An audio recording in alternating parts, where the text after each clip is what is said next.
All right, what's going on, guys? Welcome back to Card Talk. I'm Ryan, joined as always by Tyler and Lou.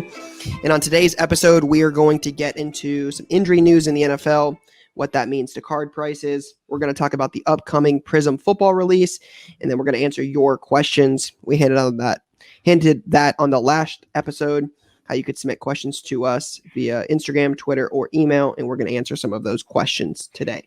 So just going to get right into the big news out of the weekend in the NFL was Joe Burrow. Looks like it was I believe an ACL tear, an MCL tear, and there was possible ligament damage in his knee. Certainly not what you want to see.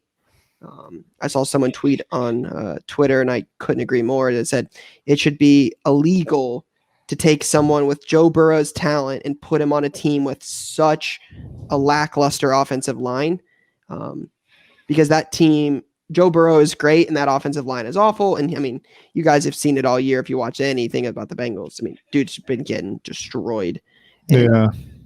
Just such unfortunate news, and I want to kind of get your guys' opinion on what this means for the card market, because obviously Joe Burrow is basically the hottest rookie in football right now. Lou? It's unfortunate, because Joey B was having a really nice season. He was looking pretty legit. I will say that whole thing about the offensive line is a little bit ridiculous. Like, there's a reason teams have the number one pick. It's because they're the worst team in the league. So I would imagine they had a lot of holes. Yeah, fair. So that's unfortunate, but partially unavoidable. It also seems like it came out worse than people thought. People thought it might have been just the ACL, but I guess it was ACL and MCL, which is a real bummer. But yeah, I mean, in terms of his career, I mean, I'm sure they'll take good care of him. He'll be back next season. And then on the card front, I guess, Ryan, you were saying this might have an impact on the Prism box prices, how those cards come out price wise, singles. To me, I think it's an interesting buying opportunity, right? Like, if you really like Joe, which I do, and I think a lot of people do as well, his cards might see a downturn now in Prism. Once Prism comes out, people might be chasing Herbert a little bit harder because he's had a nice string of games here. So, yep. I'm into Joe long term, regardless of this injury, but it's definitely unfortunate.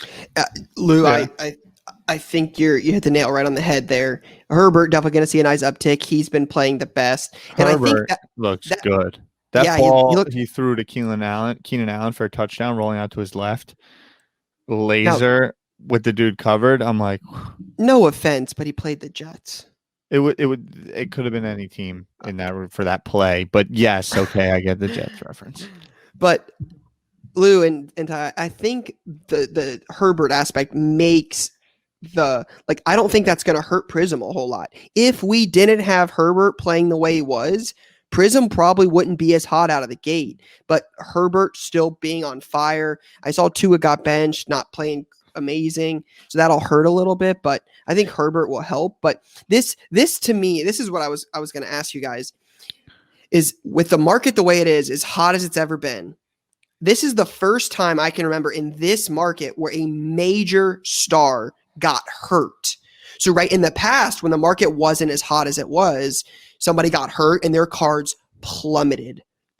Like, you could get them for nothing. I remember when Blake Griffin was the number one pick and he was hurt, you could buy his stuff super cheap. Mm-hmm. Now, Lou said possible buying opportunity. I think a lot of people are going to see Joe Burrow as a buying opportunity, knowing he's not going to play for the next month. And it makes you wonder how far down are his cards going to go? Yeah, there's a couple of things that really play through my mind. Is like that first overall pick, especially at quarterback, which is the position in football. I actually think in a weird way, it may lead to more and more prospecting of other guys. Just if you go down the list, obviously Kyler Murray is now coming into his own, Baker. But as you go further, you got Goff, Winston. I'm looking at number one quarterback picks. Luck in 2012 used to get pounded. Cam Newton would get pounded. Sam Bradford pounded. Stafford still in the league a little bit. But like the number one pick puts you in a dangerous position, and more so as the league continues to change. I mean, Burrow was getting crushed all year, and off of that knee damage, like it being a buying opportunity, he's got a lot of work to do to get back on the field in a competitive environment. And it might be 4 or 5 years before you see him sitting in a position like, are the Cardinals, what, 6-4, 7-3? Something like that, yeah. I mean, you're asking a lot. The Cardinals or the Bengals? The Cardinals, because Kyler Murray's second year, I'm saying, is sitting in that position. No matter how good Joe Burrow is, it might be a stretch to say 24 months from now that he's 10 weeks in, 7-3. And then it's like, okay, how long are you just going to sit around and trade off of his potential or prospect or looking good? What I'm saying is, I think it's scary. I think right now, more than ever, people are prospecting. He looked good, but even so, they weren't good. That wasn't a good football team. I wouldn't compare Joe Burrow to Kyler, though. I don't think it's the same. Meaning, I'm saying Kyler was the number 1 pick last year. Yeah, but Kyler's prices were $1,000 before the season started. I don't think Joe Burrow would ever touch 1,000 preseason next year. If he had played out this year? I don't think so. I disagree with that. I agree with Tyler on this. I don't think so. Because they would have gotten the top 3 pick. You would assume, again, it's the Bengals. They also added DeAndre Hopkins and all that. Like, it was a different situation. I know what you guys are saying, but it's different. So it's just, I don't know, like, right before the ACL, all the chatter, Joe Burrow, stud, it's going to happen, boom. And then ACL, bad injury, gruesome injury. And immediately the conversation all over Twitter is like, buying opportunity for Joe Burrow, like almost looking at it as like trying to spin that this is a potential good thing. Whereas we just printed out shirts like 3 weeks ago that literally said Charizard can't tear an ACL. And I want to be careful because I never want to talk about, like, I feel for him and he is amazing and was such a carried kid and all the good things. But at the same time, we talk a lot on here about information, education, budget, how do you collecting versus investing, all this. I just would be careful in immediately saying Joe Burrow is now a buying opportunity when there's also a lot of other ways that you can deploy that capital. Joe Burrow is not a buying opportunity now. He's not a buying opportunity in a week. He's not a buying opportunity in a month. Joe Burrow is in a buying opportunity in March or in February when football's wrapping up and Joe Burrow hasn't played, right? Like we talk about this all the time. Relevancy will matter, right? Justin Herbert going to have, hopefully some great games. Tua's going to play. Maybe Jalen Hurts is going to get some time. Carson Wentz's first drive yesterday threw a pick 6. Like, he's not looking very good. Mm-hmm. Joe Burrow's not going to be slinging touchdown passes to Tyler Boyd anytime soon. So I think the buying opportunity with Joe Burrow is going to be, 6 months from now when basketball's on and baseball's on and other things are on. And you're not thinking about Joe Burrow. You're thinking about, hey, Justin Herbert got some more weapons. Let's buy his stuff. I think Burrow's opportunity to buy isn't right away. Burrow's market, I think, is going to dip. I think it's going to go down here in the foreseeable future. It's really high, and he's not playing for another 12 months. Best case. So, yeah, I think. Yeah, I think the time to have this conversation is probably 3 weeks after Prism comes out, and it's been sitting on eBay for a little bit, and you see where Herbert is versus Burrow versus Tua. There you go. And go from there, because I'm saying it's a buying opportunity based on the fact that I like Joe Burrow's game. It's not a matter of where he relates to the other guys, right? Exactly. It's going to come down to where he relates to the other 3 guys, two guys in Prism. And wait till Select, wait till Optic, wait till Contenders, and then exactly compare. I love what Lou said. That's so smart. Wait till other products come out. Thanks, Ryan. See, there you go. Wait till Select, Contenders, those products come out. And what happens when Joe Burrow, what's his rookie ticket auto from Contenders going to look like compared to Tua's or to Herbert's? Mm-hmm. Let's have that conversation then. Do you, going in a little bit more, is Prism prices going to be affected? Sure. Yeah, it's unavoidable. For Joe Burrow, yes. For the wax, no way, no shot. No, Yeah, let's talk about the wax a little that's bit. what I was. Yeah, No- that's no where I shot. wanted to go. No shot. Because You think- Tuesday's the first off the line, right? Yeah, it drops before this episode will air. Yeah. So first off the line drops tomorrow on Panini's website. They're doing, I think it's called a Dutch auction. Is that what it's called? Where it starts at a certain. So it's starting at 2,000, work its way down. Where do you guys think the boxes will come out? Like the majority of the boxes will sell at. Start with Ryan. It will. I don't think it will go under like 1,100. It's typically pretty close to retail is where it bottoms out, and then people pay slightly above retail, realizing, oh, hey, this is a better buy than the normal product. And with normal hobby being consistently over $1,000, it's right around 1,050 now. I just think you're going to get Prism first offline right around that number is where it's going to settle. But I think there will be buy offers from like some of the bigger card breakers and the card companies like Blowout, like those guys put out buy offers. I think you'll see buy offers on this probably pretty close to like 1,300 to 1,400 a box pretty quickly. And I would assume it has resale potential around 1,550, 1,600 a box pretty shortly after the Dutch auction ends. Ty? I think he's spot on. I lost my mind for a second wandering because I was like, I'm kind of getting into the holidays here, and I have a lot of random wax, and I haven't opened cards in a long time, and I'm like, should I just buy a box? Rip it Prism. open? I'm Yeah. actually talking about someone about getting them Prism box right now, but I actually think that I feel like the price for this first off the line is going to be around 1,200. And because I've already seen some people are listing pre-orders on eBay for 2K, so that leads me to believe it's going to be right around 1,200 buys. I guess the question is, do they actually? This is my not having knowledge. Do they release how many boxes they sell on there, or no? Or do they just sell them and then they sell out and Nope. that's the end?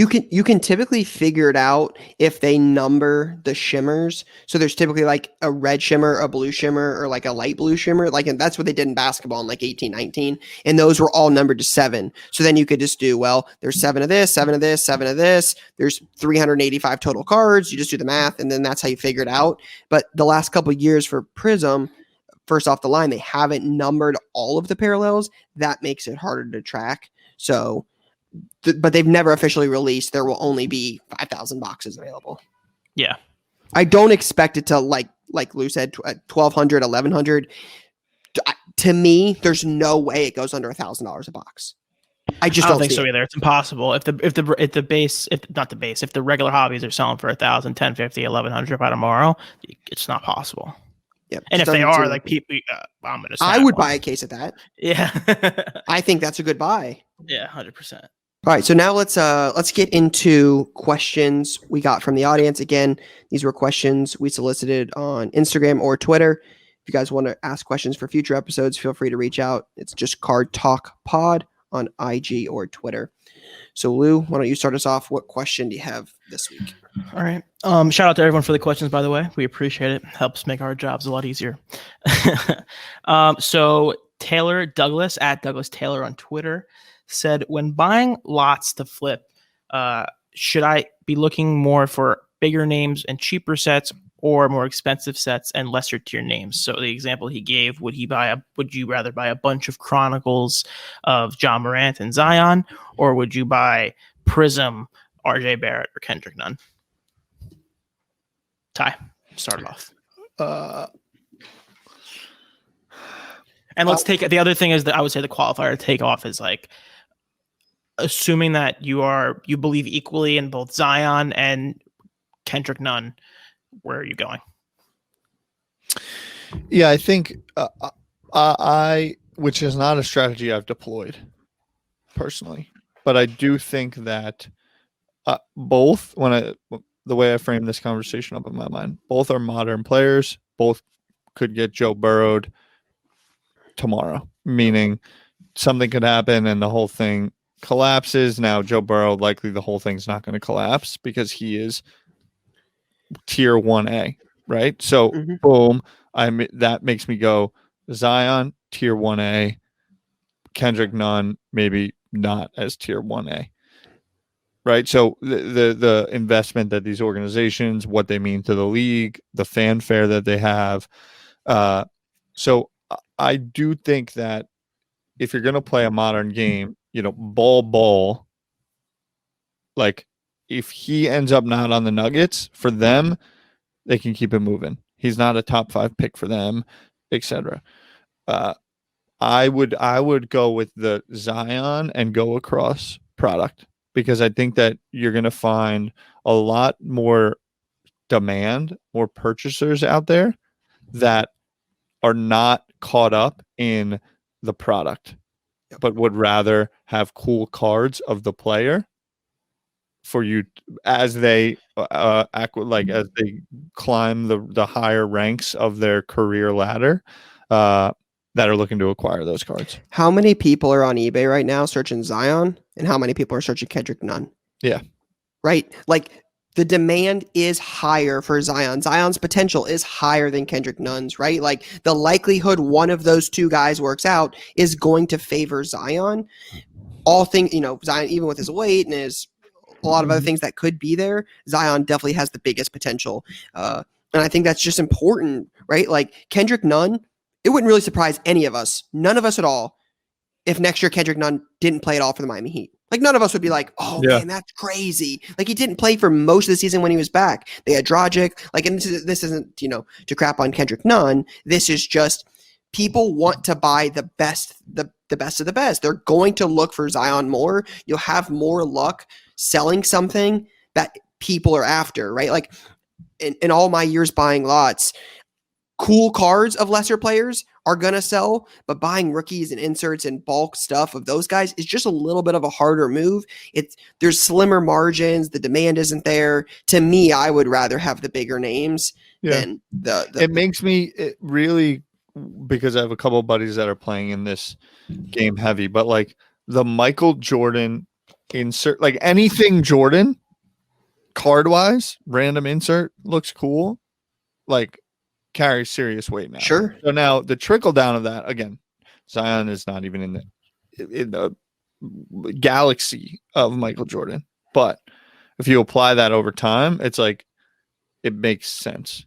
People just want Michael Jordan stuff. It's not about the rookie. It's not about, the fleer, but like this cool design, and that's Michael Jordan. Okay, there's a massive community of Michael Jordan people. Think about it that way. I would say, to take the question and turn it on its head, I would buy less cards and just buy the Zion Prism or the Ja Prism to turn the question on its head. But for the purpose of the question, to me, I'm gonna go opposite you guys here. I feel like you have a better opportunity especially if you're buying raw and you're buying lots. I think you have a really good opportunity to make some good margins on Prism, because people are going to try to raw to grade Prism. They want to buy Prism cards, right? So like if RJ has a good couple of games in a row, I think you have a pretty good shot at moving that at a pretty decent margin if you're buying right now. So yeah, less risk for sure. Yeah, it goes into the investing strategies, right? Like, are you buying to sit on cards, or are you going to be doing a lot of transactions, right?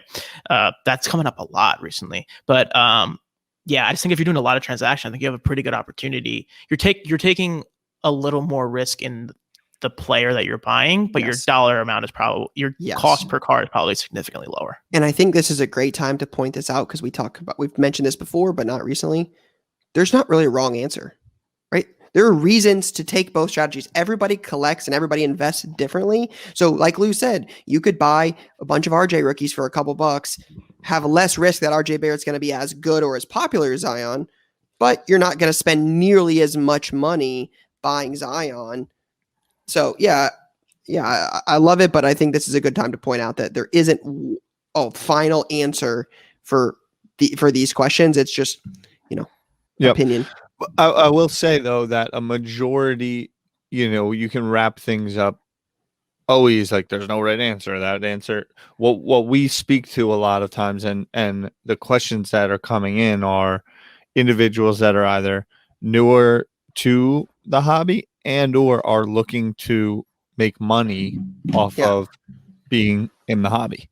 Yep. Trying to turn this into a side hustle. Yeah.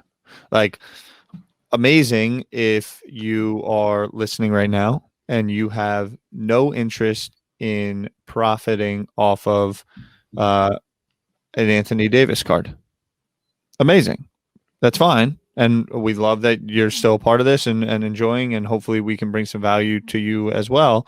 But at the same time, the value we're looking to bring is if you are coming in to the hobby, or you've been in the hobby, or you used to be in it and are now understanding that there's a lot more demand than there was, we're trying to impart wisdom on a way to sustainably use the hobby to have fun and make some income. Yep, love it. All right, great question there. Ty, what about you? You got a question for us? Yep. So let's see. I said the question that I received is by, I believe it's Giano, but on Instagram it's G numerical number 1 ANNO. Giano. And it is, what are the biggest mistakes beginners make? I think it's a fascinating question. Rye, what do you feel the biggest mistakes beginners make when they come into the hobby? Unrealistic expectations is the obvious one here. We've talked about it before, especially when the market was on an uptick end of, all the way through July through early August, when everything you bought made money. I mean, there were years I bought things that went up 5%, 10, like that was okay, right? Like the market didn't fluctuate as much. And it seems like anymore, if somebody isn't Patrick Mahomes on day one, if something doesn't go up 5,000% in a week, like it's like, man, that's disappointing. But these things take time, right? Like I think that's the big thing here is you've got to really slow down and realize that, like, especially with the grading, look at the grading process, right? If you're going to come in, buy cards, grade them, flip them, right? Like we talk about that being a great strategy a lot. I think the big thing is just unrealistic expectations. I agree with that. I think it's unrealistic expectations, and I think it's listening to voices in the room. Mm-hmm. So what I mean by that is, you come onto Instagram and you're like, "Oh, cool, card talk," and you listen to card talk, and then you hear me say, "I really like Tyler Hero," or you hear Tyler say he really likes Michael Porter Jr., and then you go buy it, and then you're like, "Wait, this isn't working out the way I wanted it to. Why did that not happen?" The reason that happened is because you didn't understand what you were buying. Like you bought a Trey Young, or a Tyler Hero. Cool. Why did you buy it? What did you pay for it? Like, what did you pay for it is a real thing. I think a lot of times people see bins on eBay and just hit bin, and like, especially if they don't know what they're doing, right? Because they think that's the price of the thing, and it's like, this is very much different than if you're gonna go buy like sneakers on Nike. Like Nike sneakers as MSRP, and that's the price in the end. And you're trying to flip that on eBay. You're buying secondary to begin with, so there's already a natural barter and conversation that needs to happen. So listening to the loudest voices in the room is a big mistake that a lot of people make. Yeah. And which is great. I think the whole question in and of itself is like, comes right to us. And it's like, yeah, to your point, one of the biggest mistakes you could do is listen to this podcast, take every word as if it's gospel, and then go do those things and then turn around and say, why didn't that work? Like I think one of the biggest mistakes beginners make is overemphasize that they are a beginner. And so then all they want to do is extract from everyone else rather than chart their own course. Yeah. And I think it happens in a lot of areas, or beginner, right? Or I'm a beginner and it's been around for so long, so I don't know anything, versus understanding that everything's changing so fast anyway, that as long as you're willing to immerse yourself, meet a bunch of people, pay respect to people that have been in the game, but be willing to learn and then chart your own course, you'll be fine. Like Robinhood, I think a lot about what's going on right now, especially with all the stay-at-home measures around COVID-19. The amount of millennial day traders that are using Robinhood that to day trade and sell shorts, whatever, that are beginners. And if they listen to everyone that has been, trading equities for the last 20 years, most of those people aren't like in that same game. So my point is that it's all changing so fast that after your first day of being a beginner, you're no longer a beginner. So stop like playing the game like you have to follow everyone else's lead. Everyone's just trying to figure it out themselves. And as long as you're willing to put yourself in there and fail on your own accord and realize that you're in like control of your own budget, your own buying, your own spending, then you'll be good. But if you're like, I'm a beginner, I don't know anything, can you guys do it for me? I'm just going to listen to what you say. Okay, cool. Why is this going down? Why did this go up, but I didn't buy it? Like, don't be a beginner. Biggest advice to beginners is don't be a beginner. You're not a beginner in everything, so you're a veteran in some other things. Apply that mentality. Yeah, I think something you just said, that thing that came out of it for me was like, every starting point shouldn't be like, you said X. Yeah. Why didn't X happen? I did that. Like, you shouldn't be basing all of what you're doing off of someone else's like research. Yeah. That's a recipe for destruction in everything. And it's not to say that you can't, though, right? Like, what is someone's track record? When Lou and Tyler started telling me about Pokemon cards, the first time I ever came on this episode, I was like, a little skeptical. I didn't know them super well, and we go longer and longer, and they're like, hey, I like this, and I'm like, hey, I love that. I'm more open to the ideas, right? So it's not to say they don't trust people. It just, again, I think doing some of your own research is very important in this, and realizing that, nobody knows the future, right? Like, we're not Nostradamus, so we don't know that Trae Young is going to be the best buy of the offseason. We just think that, we've talked about it before, that Trae Young might be a buy right now. Yeah. And why we generally, and the way that I want people to hopefully consume us, but also the way that I think you should consume other things, is on ideology and principles, not on specifics. Like it's something around the sports betting industry too, right? If you've never bet sports before, like the whole sports cappers, sign up for my $30 thing, or I start following this person that puts out picks.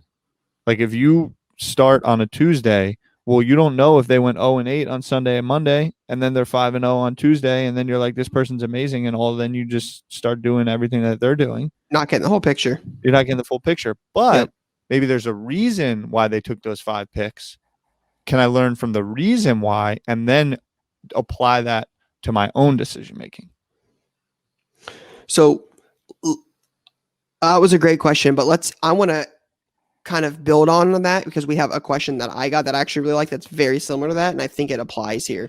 So it was from, let me pull it up. I think it was from Clayton. Yeah, so this is from Clayton Murphy, and this is a great transition here. It says, what is your guys' biggest mistake in cards that you've made? And as an example, not selling too soon as one. So mistake you remember making in cards that really stands out to you, and then also mentioning not selling too soon. So biggest mistake that wasn't, I sold something too soon. Yes, it was. No, we can't use. Yeah, he said and not sell. Yeah, he said and not selling too soon is one. Yeah, so basically, what's your biggest mistake? But you can't say selling a card too soon. Tyler?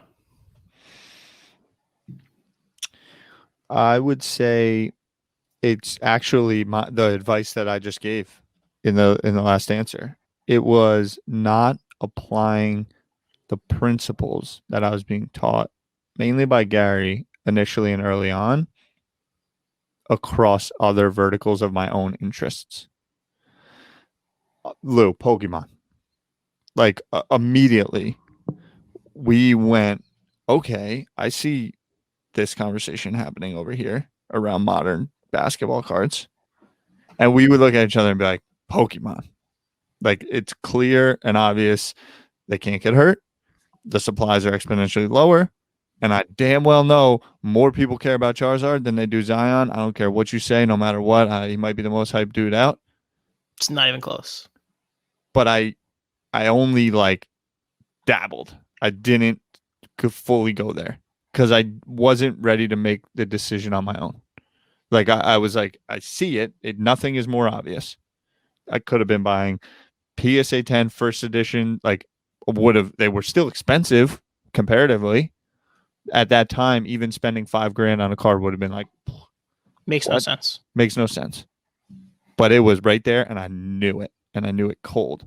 But I was like, it's not the what I was getting taught wasn't Pokemon, but the ideologies were the same. Mm-hmm. And so that's my biggest mistake. And that's the thing on the beginner is those things are still out there. Those opportunities are still out there. And can you find your own passion? Nadal, Federer, like those cards. The only time I really felt I fucking did it was Mike Tyson. It's the only time. You bought that early. Bought him early. And I heard a rambling, the fights this weekend, and it was the first time where I heard something, and my head went to, I gotta fucking buy the cards because I know the demand's gonna be there and it's gonna pop, and I think I 10x'd on. I had to find the text that me and you were texting about. That remember that day? Yeah, I had to find those texts and pull them up immediately. The Question of UK and the Panini Supersport, Italian Supersport, were the two cards. Mm-hmm. So that's what I would say. My biggest mistake is not the advice I just gave on the last question of think about ideology, not specifics, and apply them. I didn't do it enough. Mm-hmm. I would be the Pokemon we were there, dude. We had it all. We'd have all the red cheeks, all the yellow cheeks, everything. This is not the question, but the red cheeks is the ultimate. Like we had that shit so cold. Anyway, I passed on at $500. Yeah, me too. I passed on 9s at like 150. Maybe not 150, but something like that. But I think mine is not being so. This is mine, not being honest with what my real commitment level was to it, and then acting accordingly. So it's a spin-off of Tyler's. It's not trusting my intuition enough, because essentially this it varies by person to person, but for me, I have a pretty good intuition about stuff like that. I think all three of us do about these kinds of things. We have pretty good intuition, right? And I was like, all right, cool. I will never ever spend $700 on a card. That was the stupidest thing ever. I had $700 to spend on the card, right? And if I would have just done it and trusted my gut, I would be in a much better position today than I was 3 or 6 months ago, right? Mm-hmm. Trusting your gut and your intuition is something I would say trusting my gut is my biggest mistake. Not trusting my gut. And I was overly conservative. I've been saying I'm overly conservative about cards to Tyler for like 2 years. Every single time I'm like, yeah, but like, eh. And like that's been my biggest regret, being too conservative. Yeah, I have a couple others that I want to mention that I think are worth pointing out. But that has to be one. The way I look at mine, it's very similar to your guys'. It would just be not putting my money where my mouth is, right? Like I talked about the first couple episodes of the show. I was all over Luis Robert. I'm like, this kid is going to be a stud. I'm not really a baseball guy, so I'm like, maybe I don't really know. I'm like, I'll hold off. I'm like, this guy's gonna be good. This guy's gonna be good. This guy's gonna be good. And I turned down like PSA 10s for a fraction of what they went up to. So not buying those was like super unfortunate. And I do that a lot. And it's the same thing with you guys, trusting your intuition. Like you just know there's an opportunity ahead of you and you just second guess and you just don't do anything about it. So that is one for sure. I think another one that I think is important to point out here is not grading more. Talk about this a lot, but if you're early in the game, right? Like grading 10 cards, even at 45 day and that taking 6 months and that just those being gone for a while, you're delaying a return later. And I think that's really important. That allows you to build a lot of extra equity in your card collection, right? Those cards go away for 6 months. You're out the cards, you're out the money, and then they come back later as hopefully 9s and 10s, and then they're worth more money. And that's, again, I've said it before, delayed savings, right? You're bringing more money later in the future by putting the money up front now. And then the third one that comes to mind is trying to make every dollar possible on everything I ever sell. That was one that got me for a long time, right? You buy a lot for $500 and it's got 50 cards and you're like, I'm going to maximize my money on every single one of these cards. But if you just flipped it to somebody else and made $50 and you did it on every single transaction, you're getting an extra $50 a week if you're doing that once a week. That money adds up quicker and allows you to get bigger and better things quicker and sooner, doing that. And that was one thing I regretted early on, was just trying to make as much money possible from every single deal I did. And I wish I would have done it that way. Yeah, I think something you just said there, another thing would be like, don't be so married to like recent comps. Like if something sells for $650, right, on eBay, I'm talking to somebody about a Trae Young. Trae Youngs are like $650 on eBay right now, right? If you're going to do a deal with someone direct, like, don't be so attached to the number, and like be honest. Like, all right, cool, guy wants to give me $600 for the card, fine. Like, it's not the end of the world. It's not the end of the world. You're not the worst seller on planet Earth if you sell a card for under eBay comps. Yeah. Yeah. There was but it's another good one for like, what's the biggest mistake beginners make is not realizing that there's value in doing a deal outside of the monetary. The more deals you do, the more deals you learn, the more context Building you a have, network. the more people that want to buy from you, the more people that'll rate you high as a seller. Yes. The more you're in the mix. And I think to the ideology thing, again, we talk about take this and apply it somewhere else. You're not a beginner, other things. So apply those learnings to this, but also elsewhere, your thing of not doubling down on like being too conservative, I really think speaks to everyone, because we've all got something, intuition in some area where it's like, I fucking knew it, but I wasn't willing to go there. And I think if that's one thing that cards has taught me, and that what I've tried to, as I go through this moment in time over the last 2 years, the explosion, understanding, because it's pattern recognition, it'll happen again. Apple, Tesla, the tech boom and stocks, right? Like, how much did you actually bet on yourself or your own intuition versus hedge against what other people might think if you were wrong, or how you would treat yourself if you were wrong about your own intuition?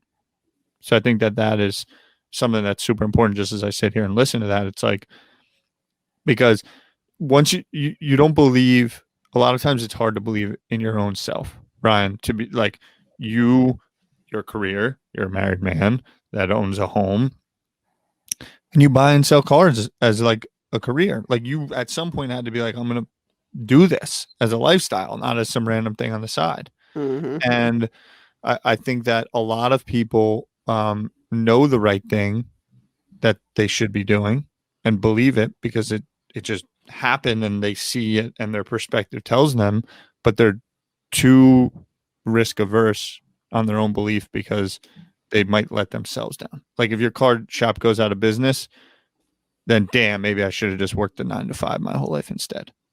Versus like, I did that. No, I totally agree, right? Like that damn PSA 10 Pikachu Red Cheeks at $550. Like, I should have bought it when I knew I should have bought it, rather than like the 4 texts that would have been like, you loser, you're buying Pokemon cards. Which is the truth. As we wrap up today's episode, I just thought about this a minute ago.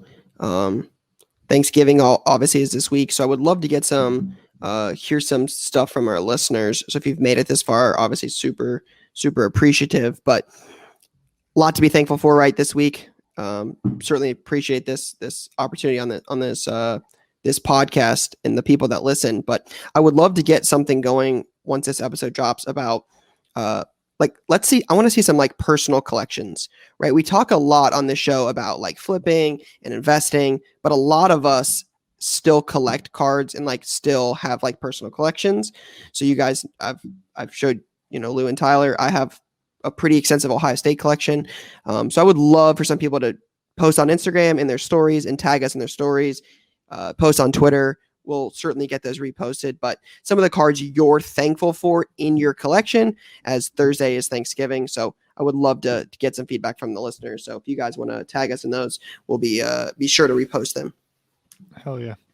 I like that a lot. Hope everyone has a great Thanksgiving. Stay safe, stay healthy. I think we're going to do some this will drop Wednesday. We were thinking about maybe doing some live stuff on Thursday. So if you hear this Wednesday, Potentially. keep an eye out. Maybe throw a little notification on. I'm gonna get in on some live football on Thursday. So I'll be hanging here with my mom and my dad and keeping it low key.